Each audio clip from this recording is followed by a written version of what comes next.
What's going on, everybody? Excuse the dark car vlog. I just got off of work. I hope you guys are having a wonderful night / morning, depending on time. It's 11 here Central Time, so it's midnight somewhere on Earth.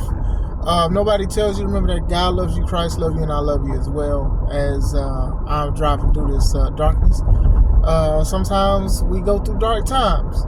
And sometimes God gives us the light to follow to get us out of the darkness or to even get through it. You know, dark times do happen. We all go through them, some longer than others, but God is that light that we need to always seek. Make sure you subscribe to the Take It Home podcast where I talk about professional wrestling topics. Make sure you also subscribe to C3 Ultimate Wrestling, me and my wife's professional wrestling company that we are fighting for back. The next show for C3 Ultimate Wrestling is called 15 The Takeover. It happens February 1st in Dyer, Indiana. The flyer, as shown, is very self-centered with the board, people who I am fighting against to get my company back, but it is our biggest show to date. So make sure you guys get tickets for it, subscribe to the channel, and everything for updates. AEW has a problem pushing new people. Better yet, they have a problem pushing the right people. I'm just sitting here, I'm thinking about like some of the history of AEW for its 5 years, thinking of like some of the champions, I'm thinking of a lot of the transitional champions, and there were a lot of them. And I'm just thinking about it, and I'm like, you know, when WWE was by itself, and Cena, all Cena did was win, and all Randy did was win, some people were upset with that, saying that they are, quote unquote, burying the younger talent. There's no, they're not giving new stars a chance. Or even with Goldberg, right? When Goldberg came back and wrestled for a little bit, and every time he wrestled, he won the United States title. I mean, not the United States, the Universal or the WWE title. And then people were like, oh, they don't push new guys. Same thing with Brock Lesnar. So, you know, a lot of people like, y'all rely on either people who are here for a while, who have been number one for so long, or the older people to win titles to carry a company. And a lot of people have said that. And like I said, I was watching WWE still to this day, but even back then I used to watch them. Oh man, it'd have been dope if such and such would have won. Like Bobby Lashley would have beat John Cena at the Great American Bash that year. It would have been good to see stuff like that. Or even Big E win that fatal 5-way or whatever at day one, and, you know, retain and have like somebody like beating Brock Lesnar in his belt. Like these things, I have thought about it too, but I think about it too in AEW, and I thought about it the most today. They have a lot of potential to create the stars of either today or tomorrow, but I feel like for the most part they drop the ball more than they run with it, more than they slam dunk. I'm thinking of guys like Wardlow. Like Wardlow had the bodyguard guy he was the bodyguard guy for MJF, and then eventually people was cheering for him. People loved him, the Powerbomb Symphony and stuff like that. Went all the way up to the TNT title and wound up losing it quicker than he won it. I think he won it like one more time, and people were still rocking with him. They loved the guy. He got injured, he came back, people still loved him, and they did nothing with him. They put him in the Undisputed Kingdom where Adam Cole couldn't do nothing because he had broke his ankle jumping off the whatchamacallit. I'm glad he's better, but still, like, he's one of the guys they dropped the ball on. They dropped the ball on Powerhouse Hobbs. Hobbs went from Team Taz to the Don Callis family, and then he got hurt, and he's still hurt, but still, he's had potential. Powerhouse Hobbs, all his potential and stuff. You could have had him with Stokely, and it's like nothing. Ricky Starks, who is probably out the door, y'all chose Sammy Guevara over him. And Sammy is a troublemaker at the time. He's probably changed, but y'all put so much stock into Sammy Guevara because one of the older heads, the OGs, Chris Jericho, stuck his neck out for him. But Starks was the one who could wrestle, and he can cut a promo on the mic. Not even saying Sammy can't wrestle, but, you know, Starks stood on the mic and went toe-to-toe with MJF. MJF was one of the guys that actually did right by, honestly. I think they actually did right by. I did think that one thing that they did was corny was him with the friendship with Adam Cole, and then now they're kind of put themselves in a hole now because Adam turned on MJF, but now you guys are spinning it like Cole is the good guy and MJF is the bad guy. So I don't even know how y'all gonna do that, but y'all are very creative. I look at that. I look at Willow. You know, she be up there 1 minute and then be down again. You know, she lost to Mariah May at Wrestle Dream. Now, Mariah May, I think she's pretty cool. I think she needs to have another feud. I don't know when Toni Storm will come back, or maybe they'll feud or something, but she needs a feud. Mercedes Moné, who did she just face not too long ago? Hikaru, that was like her last feud. She be beating women. So, and Mercedes not even per se a new star. She was a star before she was signed. But you get what I'm saying with that. Like, it's so much potential there. It's just, I do think that they don't know how to push the right ones. I do think, and no disrespect to these wrestlers, they are pushing people that are friends with people who have power, but some of these people need help. They need help. Y'all are pushing the wrong people. Look, Jon Moxley is a 4-time AEW World Champion. And I'll be honest with you, I don't think he needed to be a 4-time AEW World Champion. I don't think he needed to beat Bryan Danielson. I think that should have I think Swerve should have beat Bryan Danielson, honestly, and kept the belt, because Bryan only kept the belt less than 2 months. He won it in August and then basically lost at the beginning of October. Close to the middle. Yeah, y'all could have just kept that on Swerve. Y'all could have had Swerve lead this new era that Jon Moxley is low-key talking about. Or you could have had like Jon Moxley try to take everything away from Swerve. Y'all could have did it like that, and I would have had Swerve retain on Moxley. Moxley didn't need this belt. He didn't need the belt, but whatever. Y'all could have even had Darby win against Danielson instead of having, Moxley say, I want to face you for your title opportunity, and if I win, I get to challenge Bryan Danielson. And it's like, that was kind of stupid in itself, but still, I think they pushed the wrong people, man. I think they do. Anybody with Jon Moxley now, I do feel like they had an opportunity and they need to change something. Pac is cool, but Pac doesn't need to be with those people. I mean, he had his own group.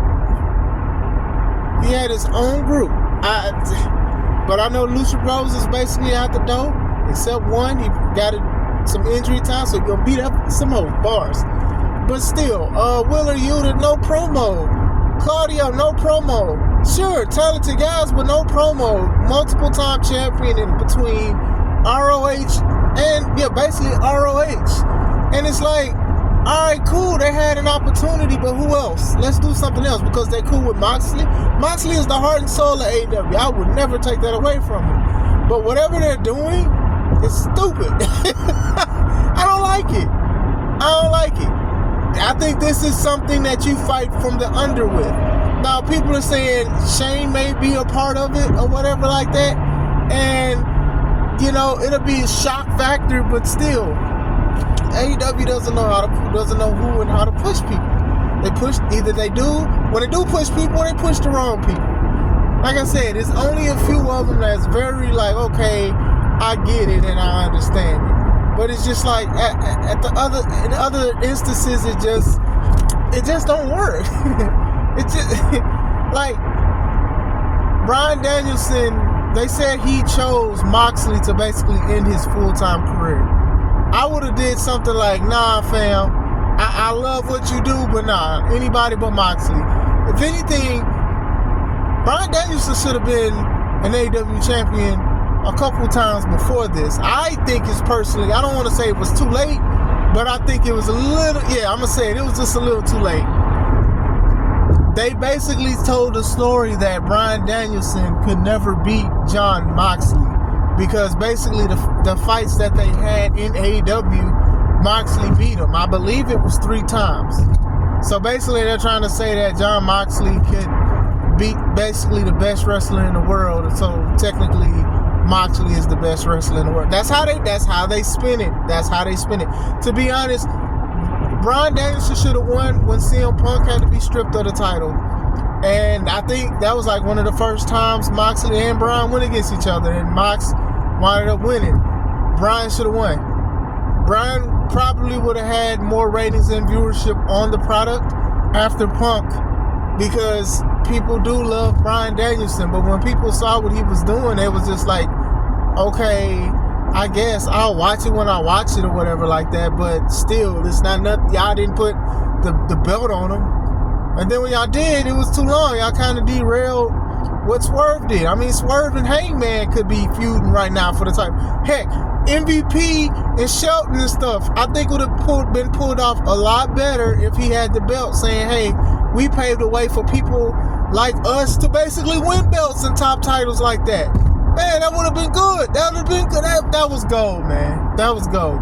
Swerve winning, I'm happy, but at the same time, it was a here damn. And y'all know how I feel about that. To give Bryan Danielson a title run for less than 2 months and saying, like, when he loses the title, he won't be full-time. And then the way he lost it was like, Moxley?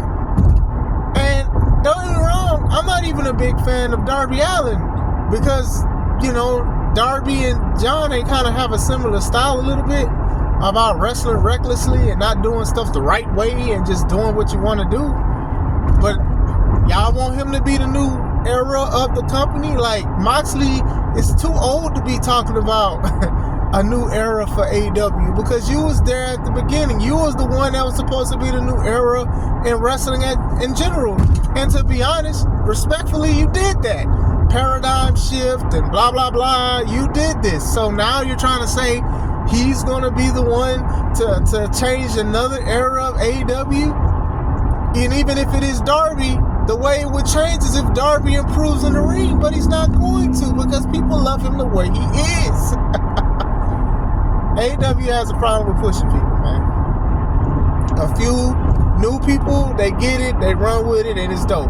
Jade Cargill, regardless of what people say about Jade's wrestling skills, she was a larger-than-life character in AEW, and she hit a ceiling because of politics. She hit a ceiling, but what she had, she ran with it. People liked it. She got attention. It got the attention at WWE, and that was good.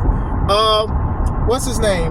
Takeshita, right? I like Takeshita. Takeshita, he just beat Will Ospreay and Ricochet for the international title. Now, as much as that sounds like a good thing, it's more of a wait and see, because don't nobody keep that belt for more than a month or two now. The longest reign was Orange Cassidy. In his first reign, it was almost a year. And then his second reign was almost 3 months. But after that, people has only had it for like 50 or 60 days. 30, 40, 50, 60 days. So who knows? That belt might go back to Will. It may go back to Will. Okada, he has that other championship. It's too many belts. And he's having it. I think he's going to have that belt for a long time. But as far as Takeshita goes, hopefully they do big things with him, because he has shown that he is a good wrestler. He is pretty dope. I actually like him with Don Callis and stuff. I don't know what else they're doing with New McIntyre. I mean, Lance Archer and Brian Cage, who is a ROH champion. But still, I do think that. But we'll see. I wouldn't be surprised if he didn't win, if he lost the belt quick. I mean, MJF won it against Will and then lost it at the next event. So we'll see. I think Takeshita is getting more waves than Okada personally, but it is what it is, man. Like, Private Party, they may beat the Young Bucks for the tag titles. I think they should have did it at Wrestle Dream though. Like, no, see, when I say stuff, I don't want people to be like, I'm trying to be mean, but, you know, people are kind of tired of the Young Bucks. People are kind of tired of the Young Bucks. People are kind of tired, especially with everything that's going on, because, honestly, even though, like, Moxley is talking about a new era and or wrestling, we really are going into a new era. Some people want to call it the cinema era because of what WWE has been doing with promos and movies and stuff, but it's just a new era. Like, people want to see new stuff. And with the Bucks been doing the same thing for a long time, going against a team that could probably do it a little bit better because they are younger and they are more sleeker. You know what I'm saying? I honestly do hope Private Party wins the tag titles or whatever like that, because, you know, they've been there for a long time. Start a new era with new champions, start a new regime. Like, you have, like, the roster for it. You do. But I just don't see it. Hopefully y'all do it, but, you know, Moxley is a 4-time AEW champion. With his group, Marina Shafir, I think she needs a little work too. Having her going out beating up guys, I don't like it because she doesn't have the size to do that kind of stuff. Rhea Ripley had the size to do that kind of stuff. Chyna has the size to do the kind of stuff. If Jade was doing it right, Jade had the power to do the kind of stuff and the size. She does not have the size. Just because you're an MMA fighter does not mean that you could just take people out like that. Come on now. Like, what's going on? What is going on, y'all? Somebody help me. Help me, please. Help me. Like, I'm trying to understand this kind of stuff. And it's like, you can like what you want like with wrestling, right? You could like AEW better because you just like it better. You probably don't have a valid reason. You can like WWE better than AEW, and you have a valid reason. I'm not one of these people that try to like bash what you like as far as wrestling is concerned. If you like it, you like it. But my thing is, when you do put up a reason, make sure it's a valid reason and make sure you're not being a hypocrite. Like, I remember them days back in the day. Oh, they don't push new guys, or they push a guy that they say is boring and stuff like that, and they don't care about the newer talent. We literally looking at the same thing with AEW right now. We're looking at the same thing. We are looking at the same thing. Now, with Mariah May though, Sky Blue, whenever she gets better, she may come back and beat Mariah May, and maybe that's what they're waiting on. I've heard rumors that she's supposed to be feuding with Britt Baker, which would be kind of crazy because Britt Baker just feuded with Mercedes and lost. But still, hey, whatever. Like, all the potential in the world, they do. They have all the potential. They still do, regardless of the other people who I want to be pushed aren't pushed. And I'm not even like a lot of people being like, oh, y'all don't push anybody that I like, so I'm not going to watch it. I give it a chance because some of the product is pretty good. But still, trying to do a new era with a 4-time AEW World Champion who was part of the new era, it just don't work. Like, imagine just like Triple H and like Shawn Michaels doing DX in the 90s, and then now all of a sudden trying to talk about it's just a brand new era of wrestling, and they lead it as the wrestlers. Like, that wouldn't work. Now it would work as they are authority figures, of course, but to sit here and just be like, oh, well, I'ma usher in a new era of wrestling. Like, I'm 35, right? I don't even think I'm ushering in a new thing of wrestling. I'm just trying to save professional wrestling as a wrestler. But still, man, it was just something I was just thinking about today. It's just like, something's just not clicking here.